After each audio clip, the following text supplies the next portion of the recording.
Halo, kembali lagi di channel Andrian Eksa dan tentu saja masih bersama Pak Andrian Eka Saputra. Hari ini adalah hari Minggu dan kita kembali dalam segmen Baca Karya. Seperti biasa, sebelum memulai pembacaan karya, intro dulu ya.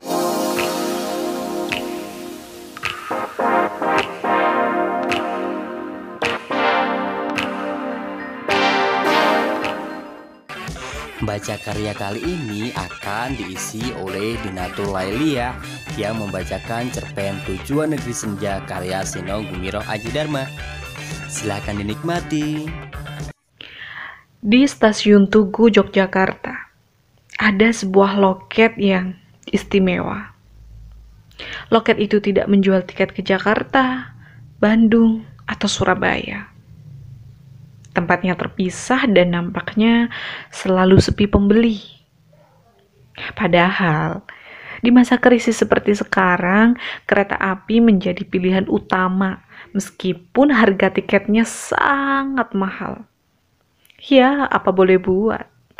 Karena tiket pesawat luar biasa mahal dan boleh dibilang tidak masuk akal. Harga tiket kereta api yang mahal itu seperti bukan apa-apa. Para penumpang dari Jakarta langsung antri untuk mendapatkan tiket kembali. Itu pun barangkali untuk seminggu mendatang. Ya, boleh dipastikan, tiket untuk akhir minggu sudah ludes seminggu sebelumnya. Loket-loket itu selalu penuh dengan pengantri. Nah, makanya aneh sekali bahwa loket yang satu itu selalu sepi. Loket itu hanya menjual tiket ke satu tujuan, yakni Negeri Senja. Ya, setiap sore memang selalu ada kereta api ke jurusan Negeri Senja yang datang.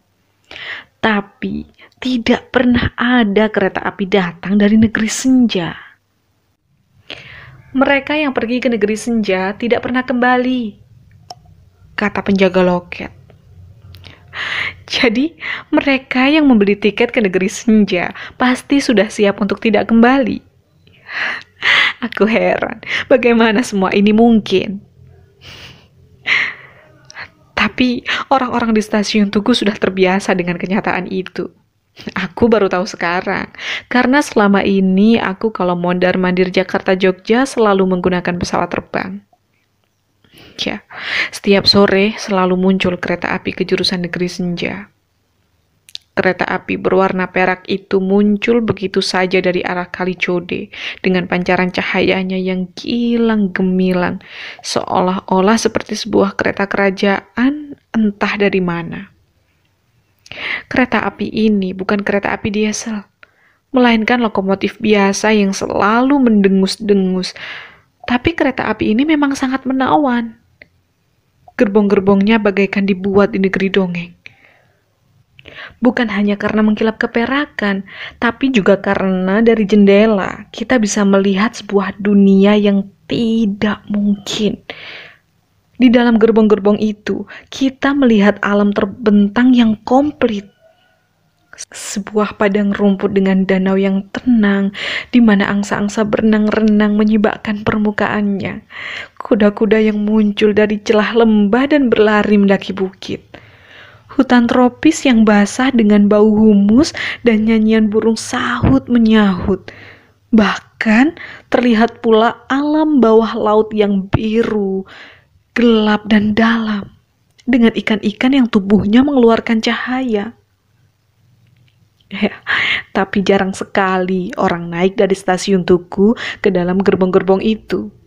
Meskipun pramugarinya yang siap di pintu begitu cantik dan begitu jelita tiada terkira, dengan tubuh dan rambut yang bagaikan selalu meruapkan bau malam.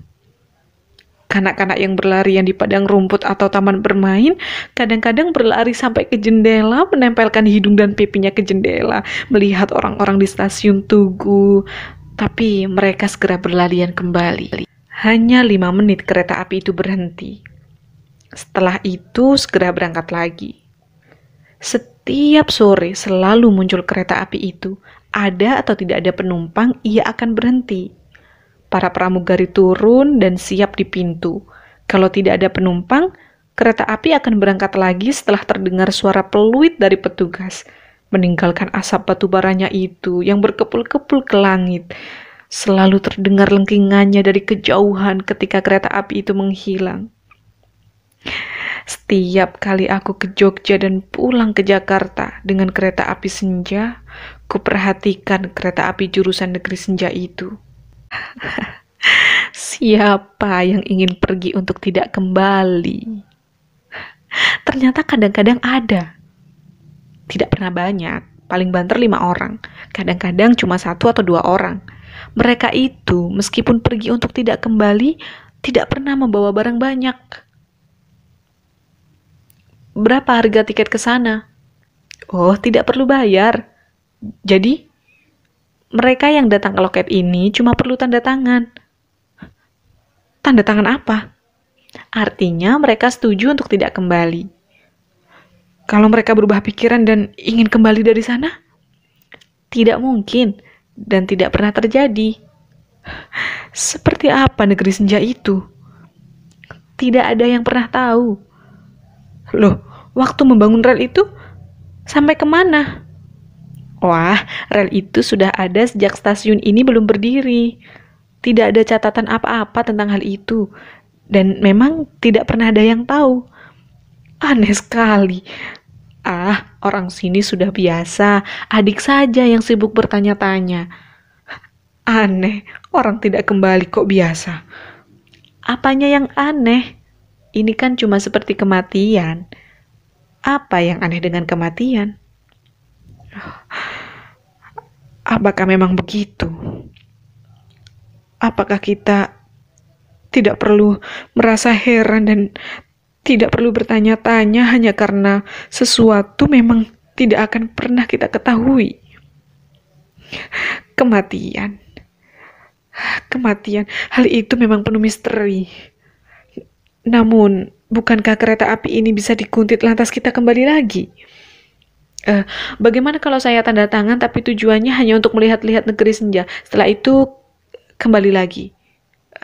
Boleh saja, asal siap untuk tidak kembali. Kalau saya lari, coba saja. Beranikah aku mencobanya? Aku hampir selalu pergi dari satu tempat ke tempat lain, tapi selalu kembali. Aku selalu pergi dan tahu akan kembali. Itulah sebabnya aku bisa selalu pergi, karena memang selalu akan kembali. Tapi pergi untuk tidak kembali? Seperti apa sih di sana? Loh, mana kita tahu? Aku penasaran sekali sekarang. Setiap kali kulihat kereta api itu datang, kuperhatikan para penumpangnya. Memang wajahnya sudah terlihat pasrah, siap pergi ke suatu tujuan tanpa membayangkan akan pernah kembali. Kadang-kadang ada satu keluarga yang pergi bersama seperti mau piknik.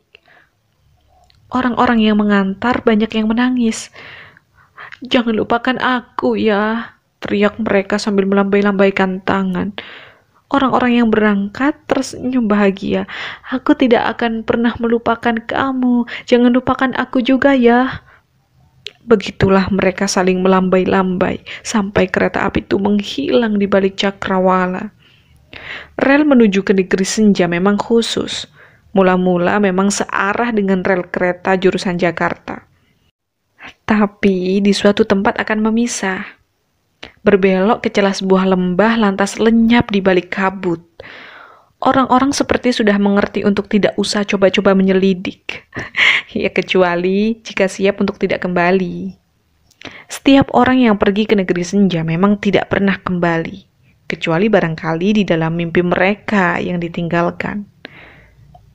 Setiap senja ku amati peron tempat orang-orang yang siap berangkat ke negeri senja menunggu kereta api.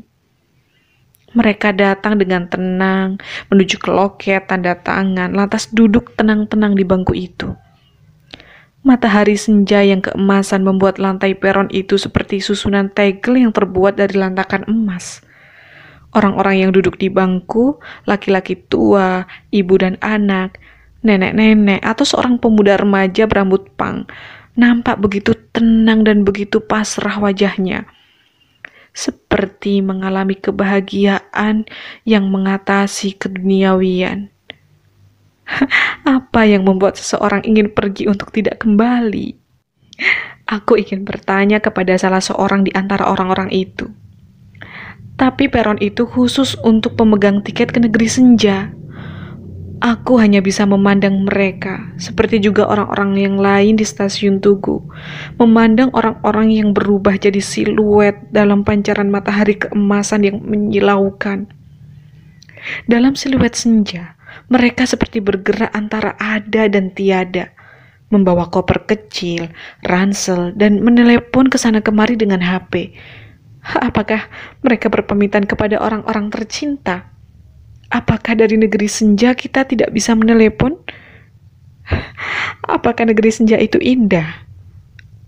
Tidak ada satu kabar burung pun dari sana. Tidak ada pengenalan apa-apa yang membuat kita paling sedikit bisa mengira-ira meskipun barangkali salah sama sekali. Tidak ada apapun yang bisa dipegang meskipun sekedar untuk menduga-duga saja. Hanya nama itu saja, negeri senja. Apalah yang bisa kutebak dari nama itu? Kupandang seorang wanita yang akan berangkat ke sana. Ia melangkah dengan anggun seperti bidadari. Dalam cahaya keemasan, rambutnya yang panjang dan bergelombang memberikan suatu rasa kebahagiaan yang aneh tapi abadi. Padahal, kebahagiaan itu biasanya fana, sementara, sehingga kadang-kadang terasa sia-sia. Apakah negeri senja menjanjikan suatu kebahagiaan yang abadi? Sebegitu jauh. Orang-orang yang datang ke stasiun ini lebih banyak yang memilih pergi ke Jakarta daripada ke negeri senja. Banyak di antaranya juga pergi ke Jakarta untuk memburu kebahagiaan, memburu mimpi, memburu cita-cita yang terhampar di cakrawala. Meskipun Jakarta sering terasa seperti neraka. Di stasiun Tugu, aku termenung memandang senja. Kereta api yang gilang gemilang dengan tujuan negeri senja itu tiba. Kalau aku menaiki kereta api itu, aku tidak akan pernah kembali.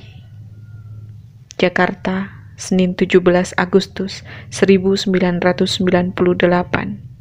Tujuan negeri senja, karya Seno Gumira Adjidharma. Nah, itu tadi pembacaan cerpen Tujuan Negeri Senja karya Seno Gumira Adjidharma yang dibacakan oleh Ninatul Lailiyah. Bagaimana teman-teman? Menarik bukan? Nah, bagi kalian yang ingin membacakan karya-karya lainnya, bisa loh dikirimkan ke channel ini. Tinggal hubungi saja Pak Andrian melalui link yang ada di deskripsi. Atau kalian bisa kirimkan email ke email tertera, dan juga bisa pesan melalui pesan Instagram. Oke, pokoknya terus dukung channel ini dengan cara klik subscribe. Bunyikan loncengnya jika kamu ingin dapat notifikasi video terbaru. Dan yang paling penting, jika suka tekan suka, jika tidak suka juga tidak apa-apa. Yang jelas, jika kalian merasa video ini bermanfaat, silahkan dibagikan ke teman-temanmu. Oke, terima kasih.